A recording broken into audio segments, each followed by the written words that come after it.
Okay, here we are, back the next day. What we've done is we drilled out some plugs. Pulled out this plug here, and this plug here, and checked a couple of our adjustments. Whether it'll work or not, I don't know, but we're gonna give it a shot. So I'm gonna let this warm up once again, and we'll see what happens. Better attitude today. All right, well, it warmed up and now it won't run again just like last night. So I'm pulling the air horn back off and we're gonna take a look in that. Well, I am, you guys don't have to, you've already seen it 1,000 times. So I'll be back. Okay, well, we got the air horn off quick. And I will not be defeated by this thing. So this, I believe, is what they call the rich idle stop screw. And it threads in right here next to this idle air bypass something or other. Anyway, you can see the shape of the top of that is made so that you have to have some sort of special tool to adjust it. And we're going to remedy that by taking a device and we're going to notch the top of it to where I can just stick a pocket screwdriver down the hole and adjust it. In order to do that, we're going to take this little guy here and we're just going to zip a little notch in the top.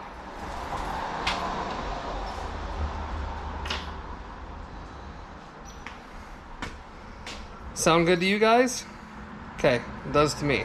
Should I put a new blade on this thing? I don't know. If I had a hacksaw blade down here, I would do that.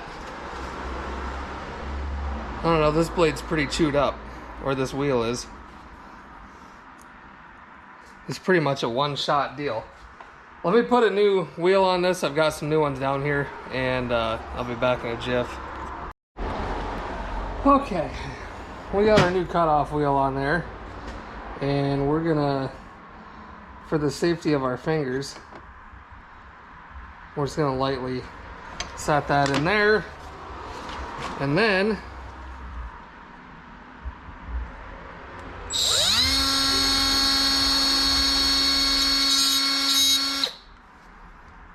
we're just gonna cut a little tiny notch in it.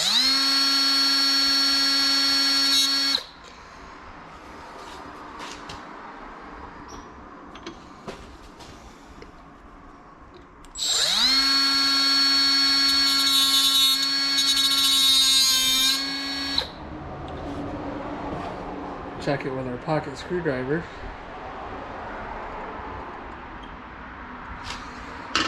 Let's go just a little bit deeper.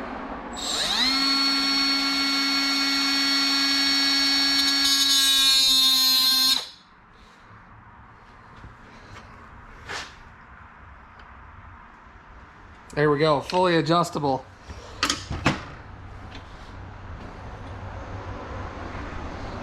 So we'll take this over here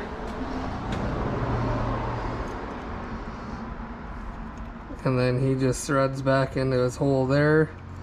I'm going to thread it all the way up flush and then we'll go from there. Here, we can try out our screwdriver technique.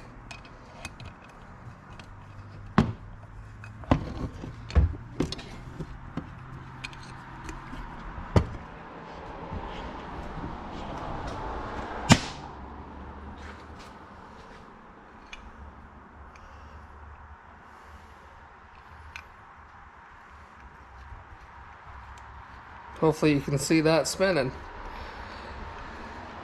Worked fine, lasts a long time.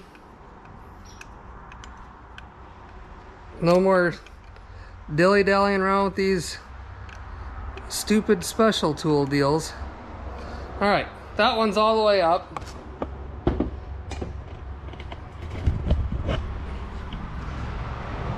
And the next one that we have to do is this guy over here. We'll take our gasket off here carefully. It's the last one we have. This guy here. So we're gonna notch that one the same way. So let me get this one pulled out, we'll take it over and notch it, and then we'll put it back together. Okay, here we go.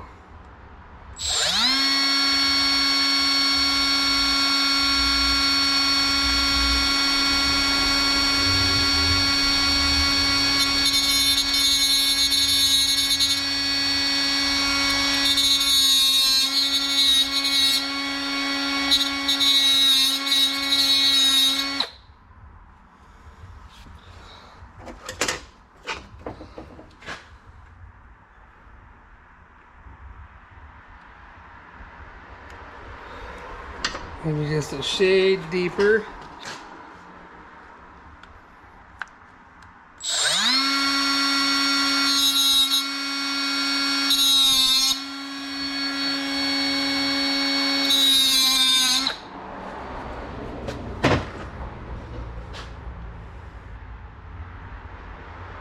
That should work.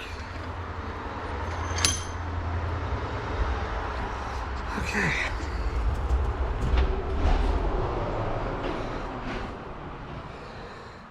Bring it back over here.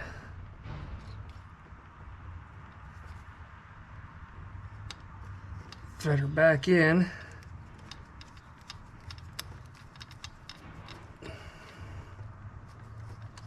Hopefully this works and makes this easier to adjust, because I'll tell you what,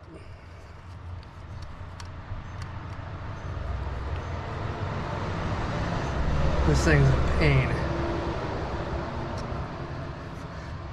And I'm gonna grab my straw, redo my setting, and then throw the air horn back on, and we'll be back here in a minute.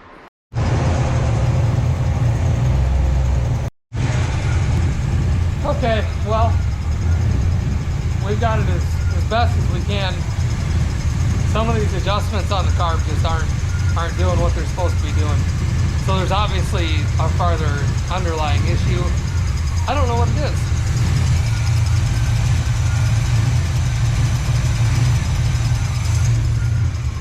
But for whatever reason, the idle air bleed's not working right, and the mixture screws aren't working right.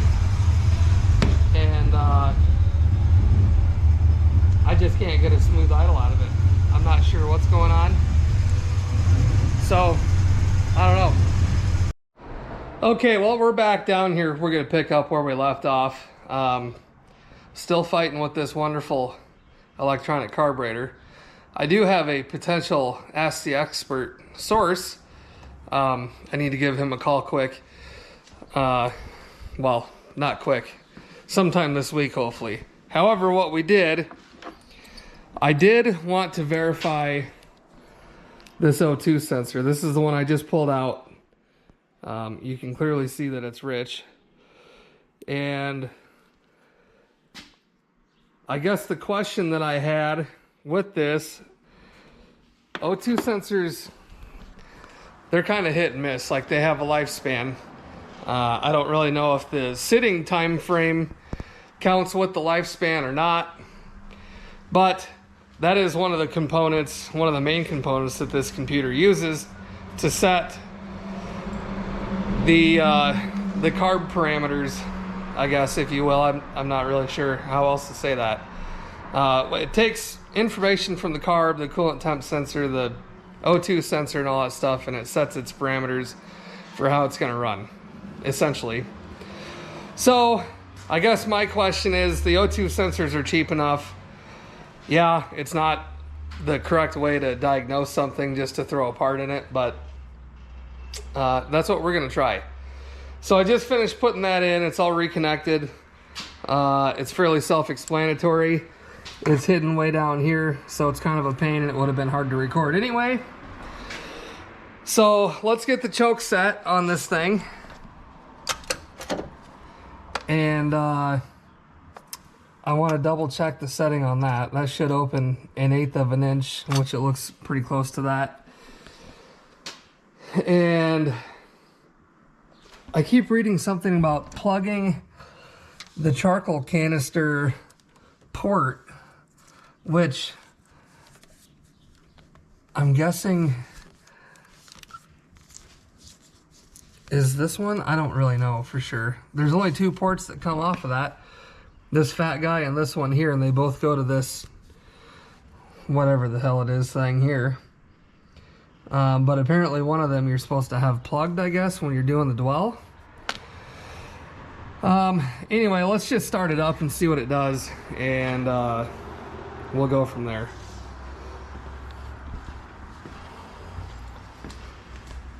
So let's hit the key here and see what we get. Probably won't start like normal.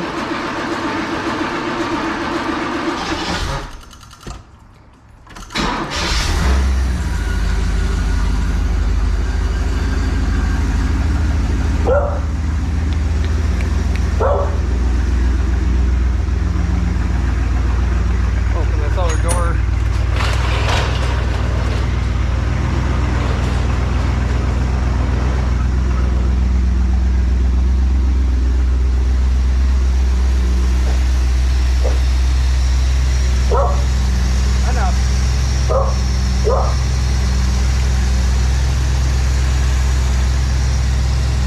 This ain't gonna tell us much right now, but I just wanted to kind of compare to where it normally sits on a cold start. So, per usual, we'll let it sit here and warm up and see what happens. Just to bring it back on, you can hear how smooth it's running right now. And the dwell is sitting right between 30 and 35. Obviously it likes that. Got a little smoke from the stuff I sprayed to bust that other sensor free.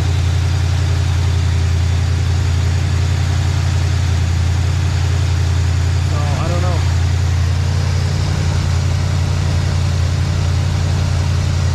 Guess we'll just keep an eye on it, see what happens. I did just notice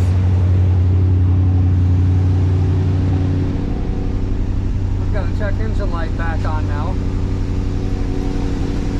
Oil pressure is great, battery voltage is great.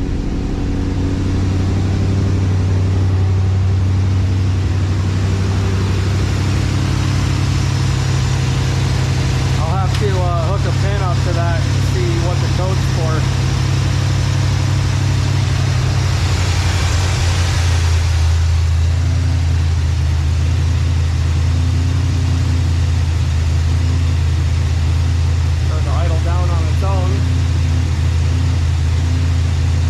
That's not something it normally does.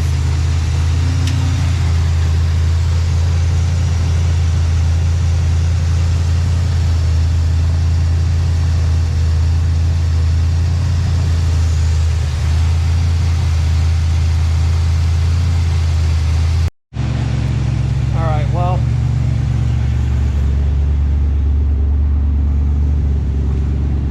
according to the coolant temp sensor,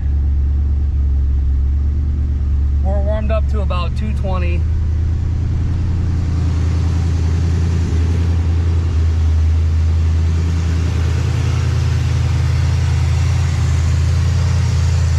And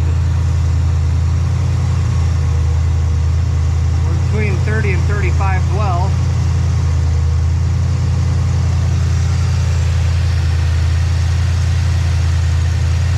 Still running a little high. But I also haven't, I screwed with that fast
RPMs are about right.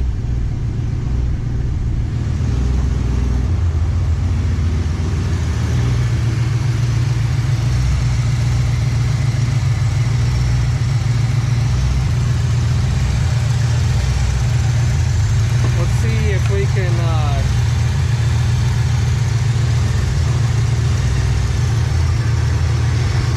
get this wall adjusted just a little bit.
Well, good evening. We're going to try something today. It's going to be awesome, I believe. So, as you know, we've had lots of issues with this wonderful E4ME carburetor. And lo and behold, I'm at a snowmobile club meeting last night. And one of our guys, which I've known forever, has a shop called Mefford's. And I said, hey, Bill, you don't happen to have one of those E4ME carbs laying around somewhere, do you? Oh, probably do. Swing by the shop, we'll take a look. Bingo. There she is. Untouched. Never been drilled out, never been drilled out, never been drilled out. Throttle position sensor never been drilled out, like it's legit never been touched carb. That has some sort of tag on it. We were trying to figure out what it said on it, but can't read it. But it's been sitting on the shelf for quite some time. And Bill says, well, just go ahead and take it. Swap it over and see what happens. Don't know if the floats are going to be stuck in that or whatever. Or the needle and seat. But we're going to give her hell. So I'm going to rip this carb off. And we need to borrow like 2 parts off it. The choke and the vacuum pull off. And then we're going to throw the other one on there and see what happens. Just, you know, for grins and shits. Also got a hold of Tom, another guy that used to rebuild these carbs for warranty work, I believe he said. And that's all he did for a long time, was rebuild these carburetors for warranty stuff. And he knows these things inside, out, upside down, sideways, probably with one eyeball closed and 3 fingers on one hand. So we chatted too. He wants to take a look at this carb, says that we can absolutely figure out what's wrong with it. I don't have the special tools to do the stuff, and he does. So for now, we're just going to swap them over, and we're going to, you know, hit the key, see what happens. So be with you here in a minute. Let me get this other carb off, and we'll swap our stuff over. Okay, all we got to do is swap over the choke. Sorry about the sun. It's kind of right in our teeth here. Swap the choke over, and then the vacuum pull off. This guy, everything else is complete. And this guy, we'll take our rod out of there. So let's switch these over here real quick. Won't take about a minute. I don't like doing things like this. I like to really dig in and figure out what's going on. But this is more of a, I don't know, a test and tune, I guess, if you will, because I've also started to wonder if there is something going on in the with the ignition control module. So we're gonna put this carb on, see if it'll run, get the car warmed up.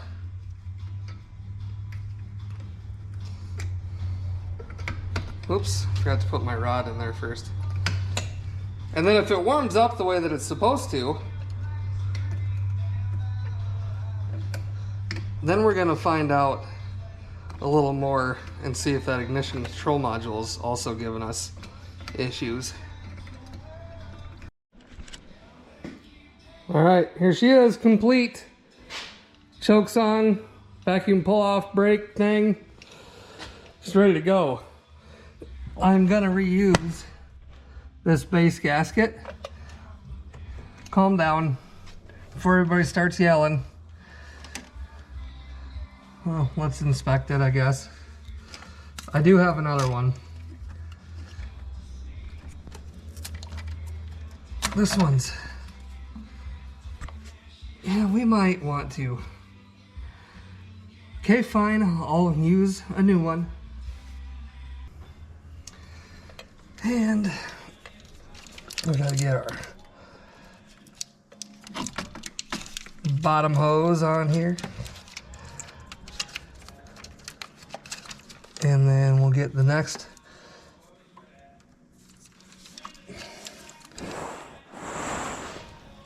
pane hose on here. And we can set that down. Get our gasket line back up.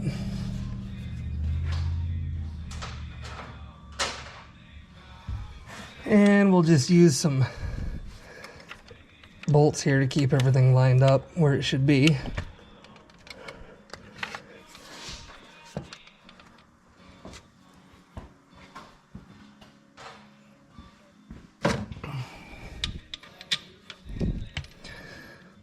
What do you guys think? Is this gonna work?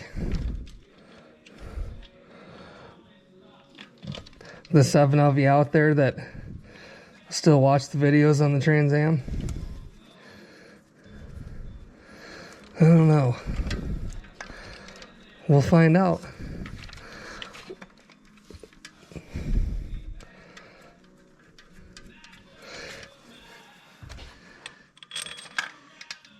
If you think it'll work, how about you give us a thumbs up on the video? Give us a like. If you don't think it'll work, don't thumbs down it, because we already get enough of those. Leave us a comment and tell us why you don't think it'll work. Okay, well, this carb's on now. Everything's hooked up and plugged in, tightened down, with the exception of this hose that comes off this vacuum doohickey, whatever the hell it is. This base plate on this carb doesn't have a spot for it. That's the only difference that I've found. So we are going to not use it, I guess. It's just plugged off. I guess we'll see what happens. Choke is set, everything's good.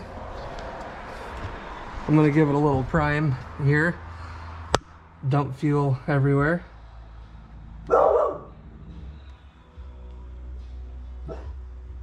Hopefully the float's not, or the needle's not stuck. All right, here we go. Fire in the hole. Let freedom ring.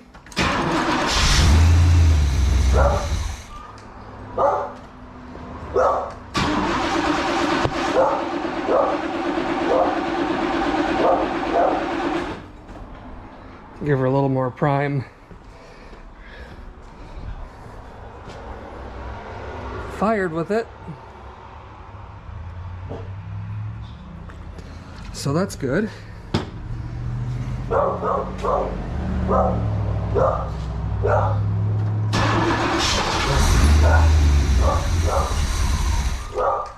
Gotta get some fuel in the bowl.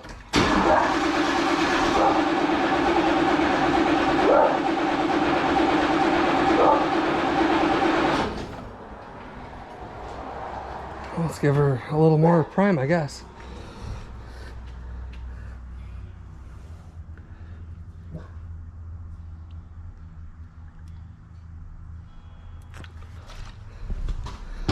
Dumping fuel everywhere.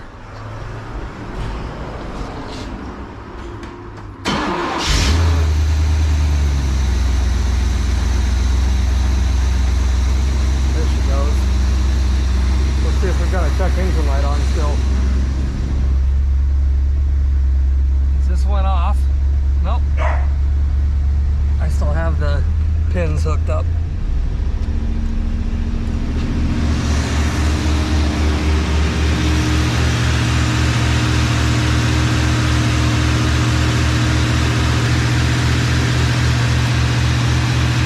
Put a new battery in. You guys let this warm up for a minute. Be right back.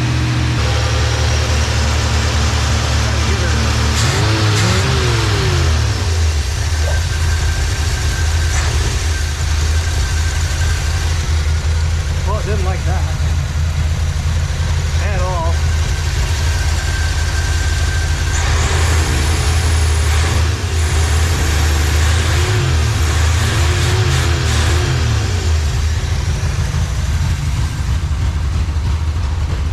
Smells like she's flooding out.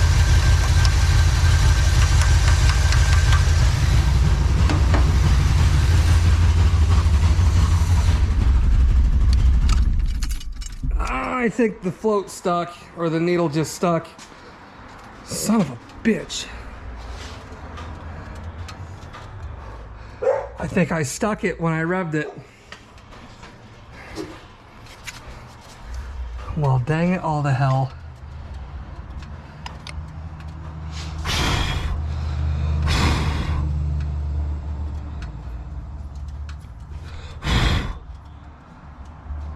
I don't see fuel pouring in there anywhere.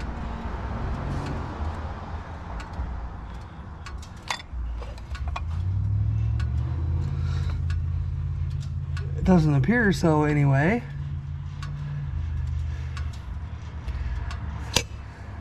It didn't like something I just did, that's for sure.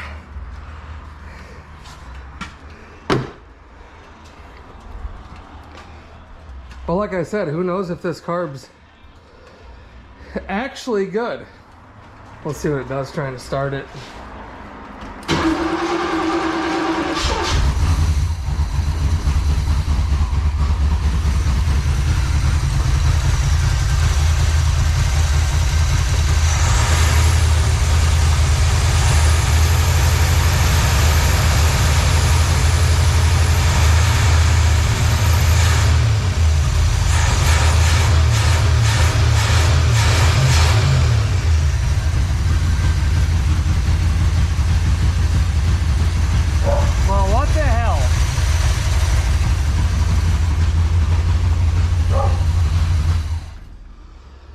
Oh, the saga continues.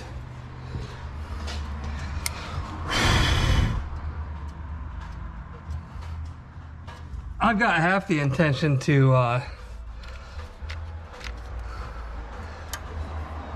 take that distributor off and that carb, put a regular HEI and a regular carb on it, and unplug all the sensors and just be done with it.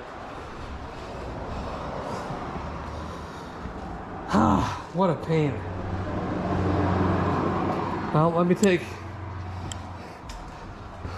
this filter out on this carb and see what that looks like, I guess. Well, here's the filter I just plugged out.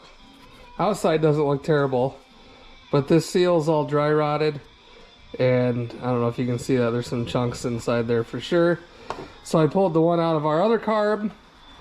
It looks good, except for there's chunks also inside of that one, probably from before pulling the tank. So I don't know, maybe I can try this one. It doesn't look quite as bad. And just see what happens. See if that's what our issue is. So we might try this. We'll just throw this one in there. We'll try to get some of those chunks out of it first, and then we'll give this one a shot quick. Otherwise, we got to get a filter, and everybody's closed around here. And I don't really feel like driving to Cedar Rapids 40 minutes away at 6 o'clock at night. So let's see what we get here. Okie dokie. Well, oh, I wanted to show you this quick. So I ended up pulling this. That's the other one. Pulled this little plunger out of that filter just to see how bad it was, and all of this came out of that filter. So I whacked it on the counter and knocked all that stuff out, and I was looking at this, and there's a, I don't know if you can see it on this side. See that flap? There's like a big flap of extra plastic on that that's not letting this thing plunge in and out the way that it's supposed to, which is surprising because it's a Wix filter. So I don't know if that was giving us headaches or not, but I left it out. Screw it. Let's see what happens.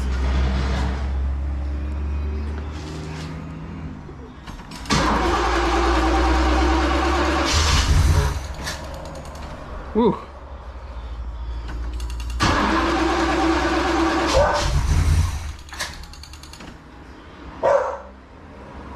She's throwing fits.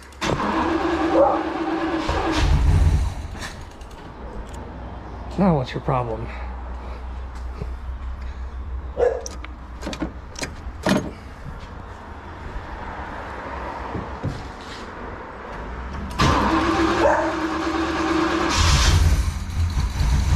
Come on. Come on.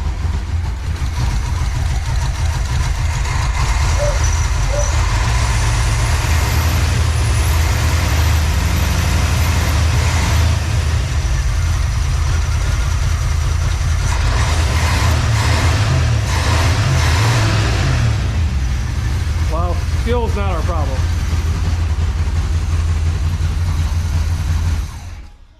So this carb is not happy either, unfortunately. So like I said, the saga continues. Hopefully this weekend Tom's able to come up and we can screw with these carbs and try to get something figured out. But honestly, for now, I'm kind of done screwing with it. So we'll see what happens going forward. Okay, well, where we left off, we were having obviously lots of issues with the Trans Am carburetor situation. As you guys have probably seen for the last, I don't know, 400 videos, maybe 500, somewhere in there. Anyway, finally got our buddy Tom up. He was a drivability technician back when these cars first became hot and were on the market and all that. And that's literally what his job was drivability concerns with these carburetors. He knows these things up, down, left, right. I kind of talked about it briefly in one of the videos.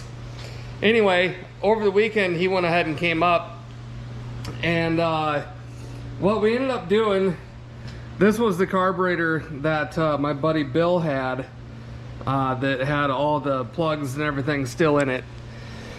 And we went ahead and took that off and took the whole thing apart and knocked out the plugs and stuff from the inside and gave it a quick cleaning and once over inside the carb.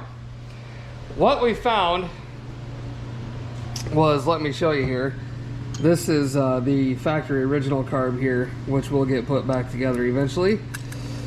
What we found was that the primary metering rod, you can see them down in there, one of those had the spring missing. It was just gone, disappeared.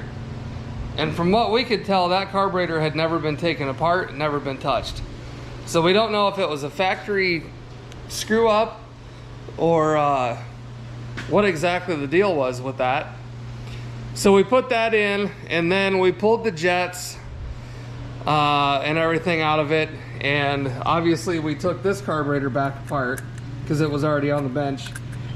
And the jets from the original carburetor here were different than the carburetor that I got from Bill. So we could probably assume that the carburetor from Bill's shop was off of something else.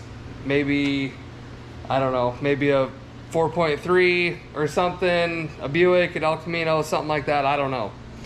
But the jets were wrong, the metering rods were different. The secondary metering rods were missing anyway, so we obviously used those from the original carburetor. And just kind of went through the whole thing and put it all back together, and we've got it running really good now. What else did we swap? We tested the MCS solenoids. Those both checked out good. We did put the new float and all that stuff, or the new needle, sorry. The new needle and all that in this carb. And then Tom just went through with all of his special tools once we got it back on the car and made all the adjustments. He set the rich and lean mixture stops or screws to where we had 430 seconds of travel up and down in the for the MCS. And then we checked the TPS. It was fine, we didn't mess with that. And then we ended up putting the original vacuum brake that I had thought was bad and then found out that it wasn't. I just kind of left it on the shelf. Well, he didn't like the action of the other one, so we put the original factory one back on. And then I don't know, you might have just caught that, but we have the choke taken out. And that is because with everything set correctly on that carb, with it running, got to closed loop mode and everything, the choke was not opening. And I had been fighting that for weeks. And what I didn't do ever was consider that this electric choke thermostat was bad. Now you wouldn't, I guess you wouldn't assume so, or I didn't assume so, but that was the cause of all my choke problems. And basically what I've got here is a Milwaukee 12 volt battery. This is our positive side running to the single wire, and then the negative, because these thermostats ground to the body of the carburetor, and that choke has not moved. It hasn't opened. It's not warm to the touch. So this is a bimetallic spring, and with 12 volts to it, it should start to uncoil, which would open the choke on the carburetor and hold it open.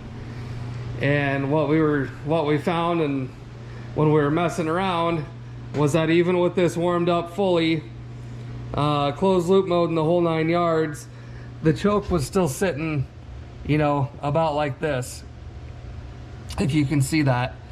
And because of that, the fast idle wasn't kicking all the way down because the choke spring wasn't holding the choke open, allowing the the cam over there to come fully down for a base idle. So we set the whole carburetor up, manually holding that open to where we could get all the adjustments set correctly. So good progress there. I'm waiting on a choke. Couldn't find anything in town, and what I did find, they were like $80. I couldn't believe it. So I found, went on the old eBay and found one, and we're waiting for that to get here. And once that gets here, I can throw it on the carb and we can actually go drive it, because when I hit the accelerator, it won't try to close that choke back up because that spring for the choke thermostat will be holding it open. So hopefully it shows up here soon so we can get that put on and go drive this thing finally. And then any drivability concerns from there, Tom said he would come back up and make some adjustments or walk me through how to do it. It was pretty awesome. And if you guys can stick through this little rambling explanation, I want to show you this. Tom left this stuff up here for me. This was from when he was actually a tech, and the original, one of the original carb kits from back in the 80s with the gasket. And then check out this. He still had one of these floating around in the garage, and he said, "You'll use it before I will, so go ahead and take it." It's an original. Let's see if I can slide it out of here. It's not exactly the same as ours. It's different. It's got a secondary vacuum brake on it, and but how neat is that?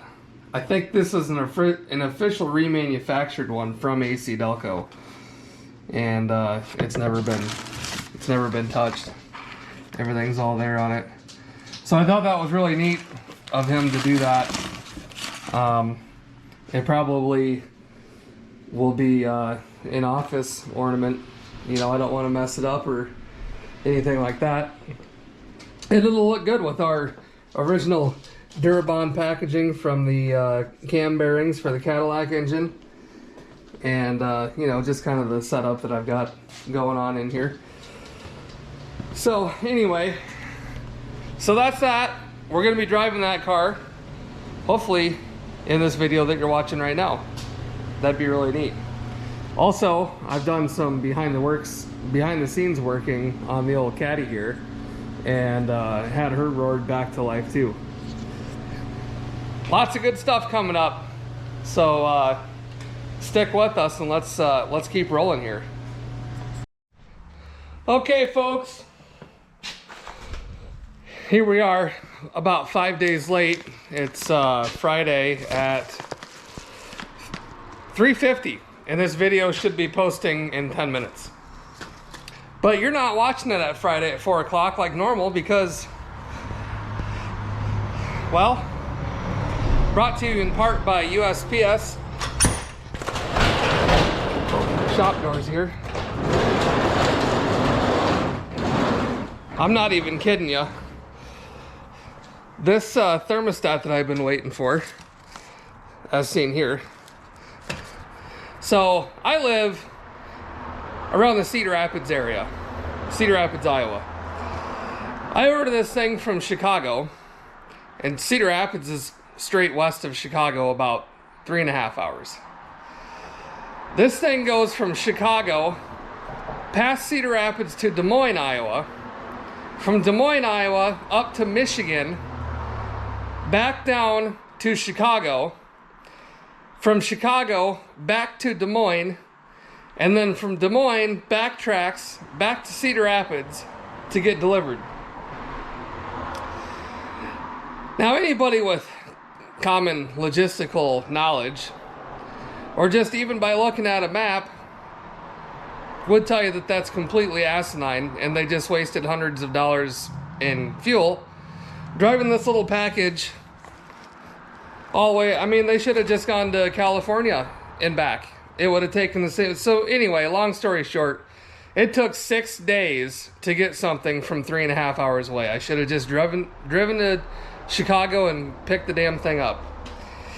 So without further ado, let's put the new choke in the carburetor, and maybe we will get to go drive this car. Holy cow.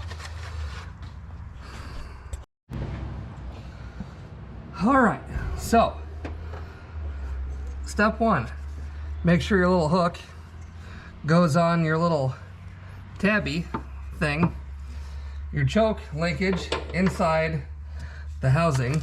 And let me back this screw out down here just a little bit more.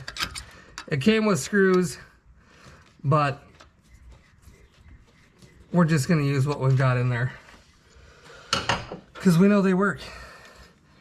And I don't want to diddle around with this dang thing any more than I have to.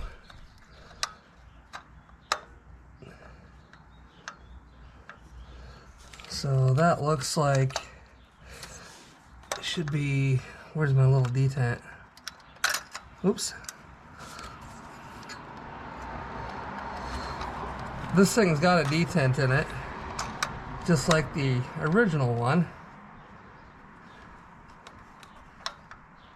You just got to get it in the right spot here. Is that it? Well, it don't fit the greatest, I can tell you that much. It don't fit for shit, to be honest with you.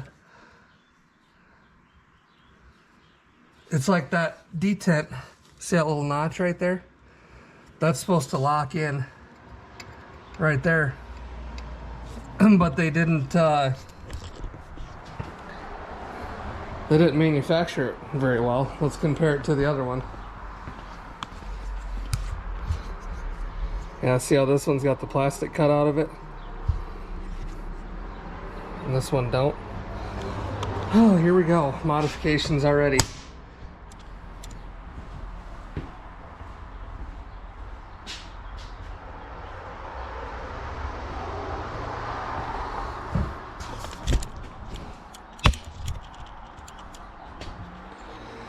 We're just going to take the little whiz wheel here and notch the plastic.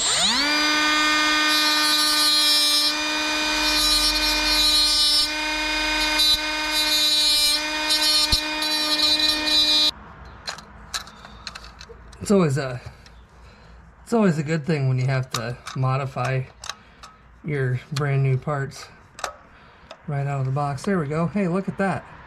Sits down in there now. Any of you guys watch Puddin's Fab Shop? He's a pretty good character. And his last video, he was in a hurry and dropped the transmission off of his little jack, tranny jack, and sliced his hand open and everything else, trying to hurry. And it just really made me think of how many times over the years when you're trying to hurry up and do something, just how quick things can start to go south on you. And it's a terrible, terrible feeling. All right, ta-da, there it is. Let's fire it up. See if our choke works. Think she'll fire? Oh, I better set the choke, I suppose. Give her a squirt. Come on, baby.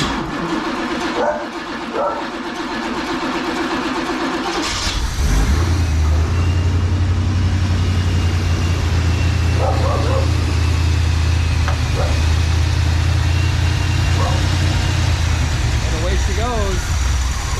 And away she don't go. I wonder what that was all about. Madison, no.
appears that the choke's already doing something. Might be a little quick. I might have to make a little adjustment on it. Not exactly sure because that choke's open.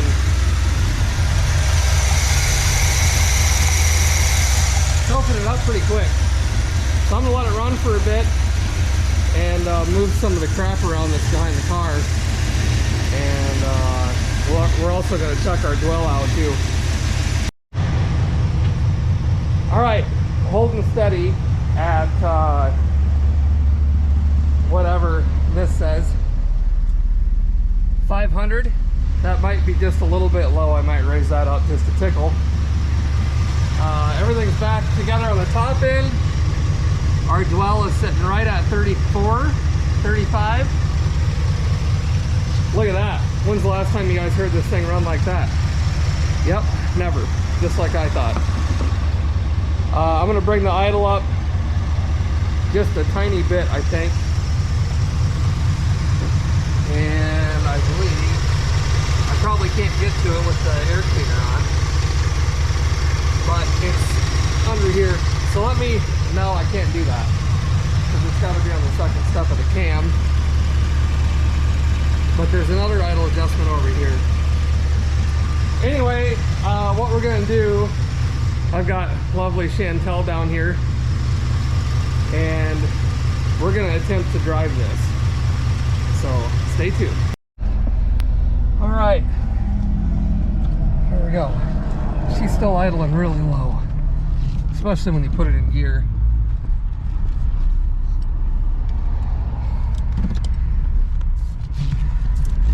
Whoa, power.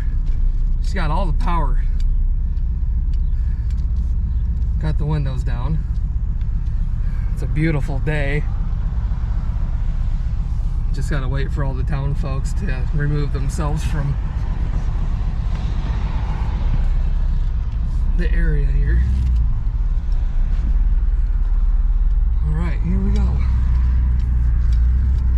Chantel's gonna wait for me in case we have a problem. Transmission shift.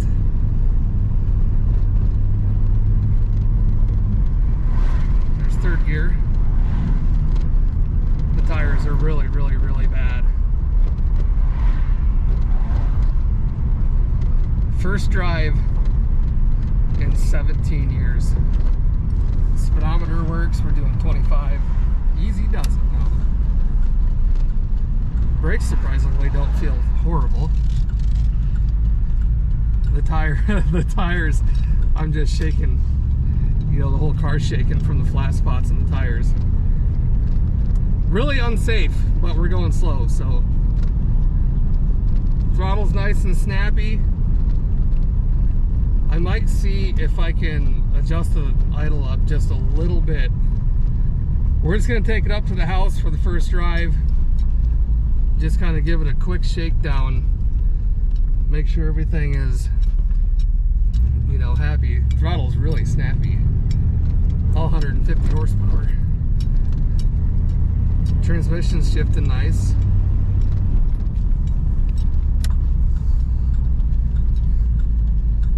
Doing pretty good so far.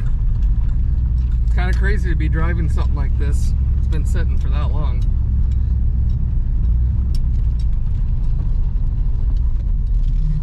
All right, let's pull her up in the driveway here and see if we can get the idle jumped up just a little bit. Okay, got it idled up just a little bit, and we're gonna go knock the dust off it in the car wash, as long as we make it there. I think I've got a tire leaking again, which wouldn't be surprising at all. And I can't see diddly out of this mirror. Oh, look at that. Oh. Raise the rear view mirror up so I can see. All right, here we go. Hi ho, hi ho. Off to the car wash. marsh we go.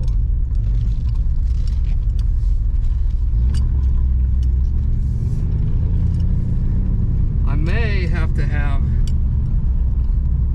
not Tom, the owner Tom, but the other Tom, carburetor Tom, do a couple little minor tweaks to this. The goal was to get the choke thermostat fixed, and then we could do drivability concerns after that. It does have some little bit of putting going on, kind of, you know, hesitations and stuff like that, you know, we'll have to work out. But all this car is done is idle, so it's probably fairly loaded up, and we'll just have to play it by ear.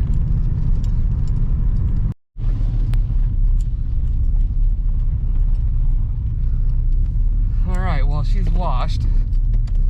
It's not super happy. It's loading up a little bit, running fairly rich, but once you give it the beans, it'll start to clear itself out. So I'll show you. We'll go around the block quick, and then I'm gonna put it in the garage at home and take the green truck down because it's got a cross member in the back that's broke, so we'll be welding a new one of those in.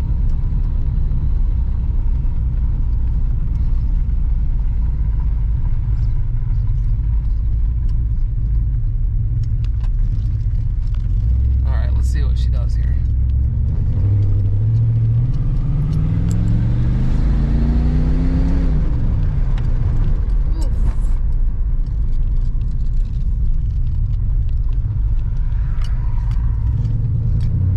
Probably could hear that. Pretty loaded up, but you know, once it cleans itself out, it does better. But I did throw 7 more gallons of gas in it after we gave it a bath, tried to get some of the dirt out of the cracks and all that stuff. But anyway, first drive, 17 years sitting, success. Yeah? Yes. Appreciate everybody watching. Like, subscribe, share, you know, do all the fun things. And we'll see you in the next one.